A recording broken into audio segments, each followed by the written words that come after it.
The Nationalist Movements of the Portuguese Colonies. Opening address at the CONCP Conference held in Dar Es-Salaam, 1965. Dear comrades and friends, I am going to tell you very simply and as briefly as possible about our position, our situation and, if you like, our options. A brief analysis we would like to make objectively and without passion. If we do not forget the historical perspectives of the major events in the life of humanity, if, while maintaining due respect for all philosophies, we do not forget that the world is the creation of man himself, then colonialism can be considered as the paralysis or deviation or even the halting of the history of one people in favor of the acceleration of the historical development of other peoples. This is why, when speaking of Portuguese colonialism, we should not isolate it from the totality of the other phenomena which have characterized the life of humanity since the Industrial Revolution, from the rise of capitalism to the Second World War. This is why, when speaking of our struggle, we should not isolate it from the totality of the phenomena which have characterized the life of humanity, in particular in Africa since the Second World War. I remember that period very well. We are getting old. I remember very well how some of us, still students, got together in Lisbon, influenced by the currents which were shaking the world, and began to discuss one day what could today be called the ReAfricanization of our minds. Yes, some of those people are here in this hail. And that, dear friends, is a striking victory against the retrograde forces of Portuguese colonialism. You have among you here Agostinho Neto, Mario de Andrade, Marcelino dos Santos. You have among you Vasco Cabral and Dr. Mondlane. All of us, in Lisbon, some permanently, others temporarily, began this march, this already long march towards the liberation of our peoples. In the Second World War millions of men, women and children, millions of soldiers gave their lives for an ideal of democracy, freedom, progress and a just life for all men. Clearly, we know that the Second World War produced fundamental contradictions within the imperialist camp itself. But we also know that one of the fundamental objectives of that war started by Hitler and his horde was the destruction of the socialist camp about to be born. We know too that in the heart of every man fighting in that war there was hope, the hope for a better world. It was that hope which touched us all, making us fighters for the freedom of our peoples. But we must state openly that equally if not more so, it is the concrete conditions of entire life of our people's misery, ignorance, suffering of every kind, the complete negation of our most elementary rights which have dictated our firm position against Portuguese colonialism and, consequently, against all injustice in the world. We had many meetings, we created many organizations. I am going to recall just one of those organizations, the Anti-Colonialist Movement, MAC. One day we will publish the famous for us very famous and historic manifesto of the MAC, in which you will certainly find the preface to our struggle, the general line of the struggle which we are victoriously waging today against Portuguese colonialism. We are fighting against Portuguese colonialism. In any struggle it is of fundamental importance to define clearly who we are, and who is the enemy. We, the peoples of the Portuguese colonies, are African peoples, of this Africa ensnared by imperialism and colonialism for decades and even in some cases for centuries. We are from the part of Africa which the imperialists call Black Africa. Yes, we are black. But we are men like all other men. Our countries are economically backward. Our peoples are at a specific historical stage characterized by this backward condition of our economy. We must be conscious of this. We are African peoples. We have not invented many things. We do not possess today the special weapons which others possess. We have no big factories. We don't even have for our children the toys which other children have, but we do have our own hearts, our own heads, our own history. It is this history which the colonialists have taken from us. The colonialists usually say that it was they who brought us into history. Today we show that this is not so. They made us leave history, our history, to follow them, right at the back, to follow the progress of their history. Today, in taking up arms to liberate ourselves, in following the example of other peoples who have taken up arms to liberate themselves, we want to return to our history, on our own feet, by our own means and through our own sacrifices. We, peoples of Africa, who are fighting against Portuguese colonialism, have suffered under very special conditions, because for the past 40 years we have been under the domination of a fascist regime. Who is this enemy who dominates us, stubbornly scorning all laws, all international legality and morality? This enemy is not the Portuguese people. nor even Portugal itself. For us, fighting for the freedom of the Portuguese colonies, the enemy is Portuguese colonialism, represented by the colonial fascist government of Portugal. But obviously a government is also to some extent the result of the historical, geographical and economic conditions of the country which it governs. Portugal is an economically backward country, in which about 50% of the population is illiterate, a country which you will find at the bottom of all the statistical tables of Europe. This is not the fault of the Portuguese people who, at a certain time in history, showed their valor, their courage and their capacity, and who even today possess capable sons, just sons who also want to regain freedom and happiness for their people. Portugal is a country in no position at all to dominate any other country. Portugal came to our countries proclaiming it came in the service of God and in the service of civilization. Today we reply with arms in our hands, whichever God is with the Portuguese colonialists, whichever civilization the Portuguese colonialists represent, we are going to destroy them because we are going to destroy every sort of foreign domination in our countries. I will not go into detail about the characteristics of Portuguese colonialism. The main characteristic of present-day Portuguese colonialism is a very simple fact: Portuguese colonialism, or if you prefer the Portuguese economic infrastructure, cannot allow itself the luxury of being neocolonialist. This enables us to understand the whole attitude, or the stubbornness of Portuguese colonialism towards our peoples. If Portugal was economically advanced, if Portugal could be classified as a developed country, we should surely not be at war with Portugal today. Many people criticize Salazar and say bad things about him. He is a man like any other. He has many failings. He is a fascist. We hate him, but we are not fighting against Salazar. We are fighting against the Portuguese colonial system. We don't dream that when Salazar disappears, Portuguese colonialism will disappear. Our national liberation struggle has a great significance both for Africa and for the world. We are in the process of proving that peoples such as ours, economically backward, living sometimes almost naked in the bush, not knowing how to read or write, not having even the most elementary knowledge of modern technology, are capable, by means of their sacrifices and efforts, of beating an enemy who is not only more advanced from a technological point of view but also supported by the powerful forces of world imperialism. Thus before the world and before Africa we ask, were the Portuguese right when they claimed that we were uncivilized peoples, peoples without culture? We ask, what is the most striking manifestation of civilization and culture if not that shown by a people which takes up arms to defend its right to life, to progress, to work and to happiness? We, the national liberation movements joined in the CONCP, should be conscious of the fact that our armed struggle is only one aspect of the general struggle of the oppressed peoples against imperialism, of man's struggle for dignity, freedom and progress. We should consider ourselves as soldiers, often anonymous, but soldiers of humanity in the vast front of struggle in Africa today. We must also define clearly our position in relation to our people, in relation to Africa, and in relation to the world. We of the CONCP are committed to our peoples. We are fighting for the complete liberation of our peoples, but we are not fighting simply in order to hoist a flag in our countries and to have a national anthem.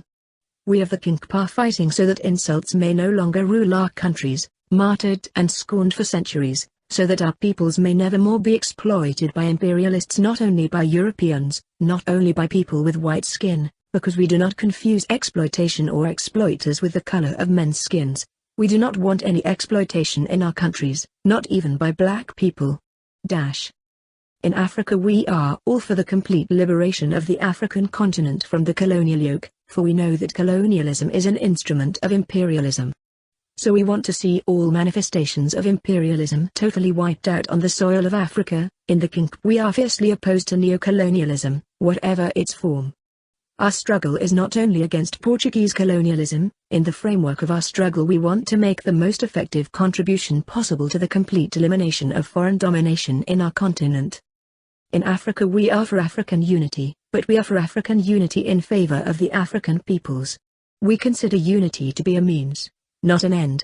Unity can reinforce and accelerate the reaching of ends, but we must not betray the end. That is why we are not in such a great hurry to achieve African unity.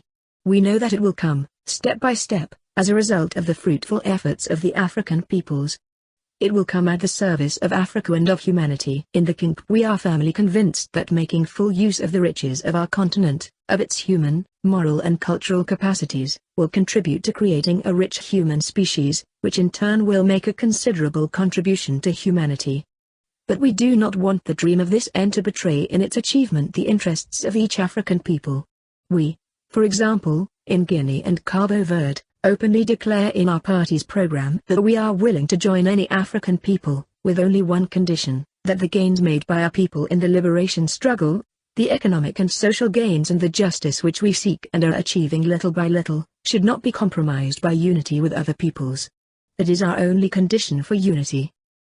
In Africa, we are for an African policy which seeks to defend first and foremost the interests of the African peoples, of each African country, but also for a policy which does not, at any time, forget the interests of the world, of all humanity.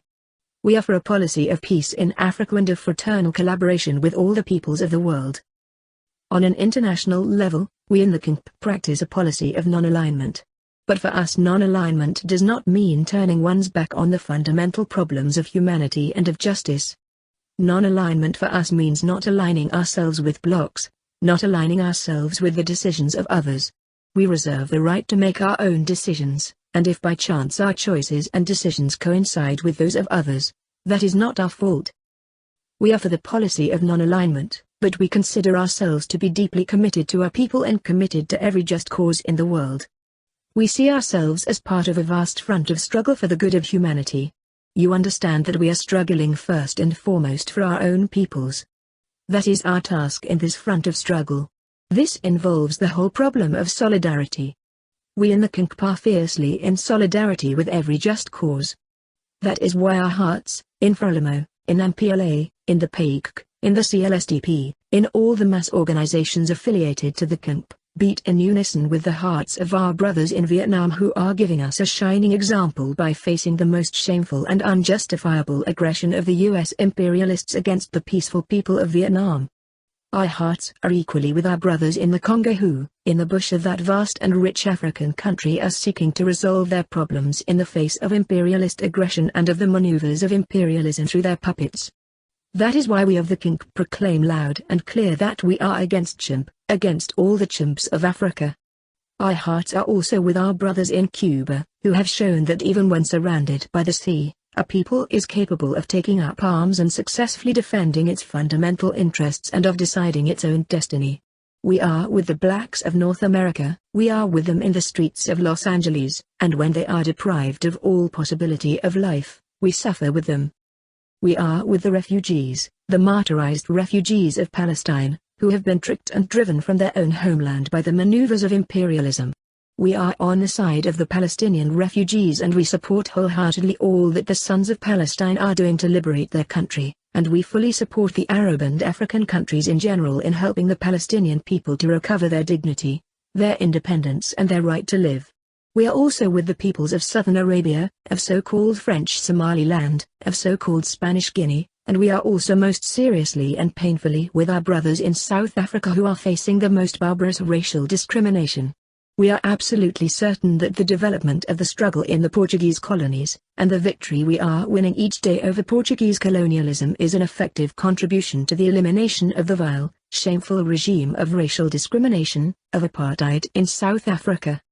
And we are also certain that peoples like that of Angola, that of Mozambique and ourselves in Guinea and Cabo Verde, far from South Africa, will soon, very soon we hope, be able to play a very important role in the final elimination of that last bastion of imperialism and racism in Africa, South Africa.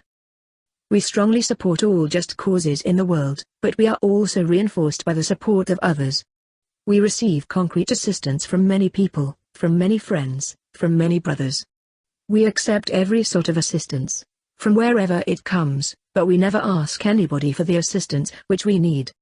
We just wait for whatever assistance each person or people can give to our struggle. Those are our ethics of assistance. It is our duty to state here, loud and clear, that we have firm allies in the socialist countries. We know that all the African peoples are our brothers. Our struggle is their struggle. Every drop of blood that falls in our countries falls also from the body and heart of our brothers, these African peoples. But we also know that since the Socialist Revolution and the events of the Second World War, the face of the world has been definitely changed. A socialist camp has arisen in the world. This has radically changed the balance of power, and this socialist camp is today showing itself fully conscious of its duties, international and historic, but not moral, since the peoples of the socialist countries have never exploited the colonized peoples. They are showing themselves conscious of their duty, and this is why I have the honor of telling you openly here that we are receiving substantial and effective aid from these countries, which is reinforcing the aid which we receive from our African brothers. If there are people who don't like to hear this, let them come and help us in our struggle too. But they can be sure that we are proud of our own sovereignty. And what are they doing?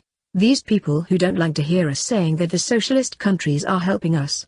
They are helping Portugal, the fascist colonial government of Salazar. Everybody knows today that Portugal, the Portuguese government, if it could not count on the assistance of its NATO allies, would not be able to carry on fighting against us. But we must state clearly what NATO means. Yes, we know. NATO is a military bloc which defends the interests of the West, of Western civilization, etc. That is not what we wish to discuss. NATO is concrete countries, concrete governments and states. NATO is the USA. We have captured in our country many US weapons. NATO is the Federal Republic of Germany. We have a lot of Mauser rifles taken from Portuguese soldiers. NATO, for the time being at least, is France. In our country there are elite helicopters. NATO is, too, to a certain extent, the government of that heroic people which has given so many examples of love of freedom, the Italian people. Yes, we have captured from the Portuguese machine guns and grenades made in Italy. Portugal has other allies too, South Africa, Mr. Smith of Southern Rhodesia, the government of Franco, and other obscure allies who hide their faces because of the shame which this represents. But all this assistance which the Salazar government receives to kill our people and burn our villages in Angola, Mozambique, Guinea, Cabo Verde and Sao Tome has been incapable of stopping our national liberation struggle. On the contrary, our forces become stronger each day. And why? Because our strength is the strength of justice, progress and history, and justice, progress and history belong to the people. Because our fundamental strength is the strength of the people. It is our peoples who support our organizations, it is our peoples who are making sacrifices every day to supply all the needs of our struggle. It is our peoples who guarantee the future and the certainty of our victory. In the perspective of our struggle, the place of this conference is clear. We must strengthen our unity, not only within each country but also among ourselves, as peoples of the Portuguese colonies. The CONCP has a very special significance for us. We have the same colonial past, we have all learned to speak and write Portuguese, but we have an even greater, and perhaps even more historic, strength, the fact that we began the struggle together. It is the struggle which makes comrades, which makes companions, for the present and for the future. The CONCP is for us a fundamental force in the struggle. The CONCP is in the heart of every fighter in our country, in Mozambique and Angola. The CONCP must also be an example, of which we are proud, to the peoples of Africa. Because in this glorious struggle against imperialism and colonialism in Africa, we are the first colonies to have joined together to discuss together, to plan together, to study together the problems concerning the development of their struggle. This is surely a very interesting contribution to the history of Africa and to the history of our peoples. Africa assists us, yes. There are some African countries which assist us as much as they can, directly, bilaterally. But in our opinion Africa does not assist us enough. In our opinion Africa could help us much more, if Africa could understand the value and importance of our struggle against Portuguese colonialism. So we hope that on the experience of the 2 years since Addis Ababa, the next summit conference of African heads of state will take concrete steps to effectively reinforce Africa's aid to the combatants of Guinea, Cabo Verde, Sao Tome, Mozambique, and Angola. Equally, our friends in the world, and in particular our friends the socialist countries, will surely be aware that the development of our struggle involves the development of their fraternal assistance, and we are sure that the socialist countries and the progressive forces of the West will develop their assistance and their political, moral and material support for our struggle as this struggle itself develops. To finish, I would like to simply say this: in our country, in Guinea and the Cabo Verde Islands, the colonialist troops are pulling further back each day. Today if we want to fight the colonialist troops, we have to go to them. We have to fight them in their barracks. but we must go there because we must eliminate Portuguese colonialism from our country. We are sure, dear friends, that it will soon be the same in Mozambique, and it is already happening in certain areas there. It will be the same in Angola, and it is already happening in Cabinda. The Portuguese colonialists are beginning to be afraid of us. They sense now that they are lost, but I assure you that if they were present here today, it's a pity they don't have any agents here. Seeing us, hearing all the delegations speak, seeing all these people, seeing the fraternal welcome which the government of Tanzania has given us, the fear of the Portuguese colonialists would be even greater. But comrades and brothers, let us go forward, weapons in hand, everywhere where there is a Portuguese colonialist. Let us go forward and destroy him and liberate our countries quickly from the retrograde forces of Portuguese colonialism. But let us prepare ourselves too, each day, and be vigilant, so as not to allow a new form of colonialism to be established in our countries, so as not to allow in our countries any form of imperialism, so as not to allow neocolonialism, already a cancerous growth in certain parts of Africa and of the world, to reach our own countries.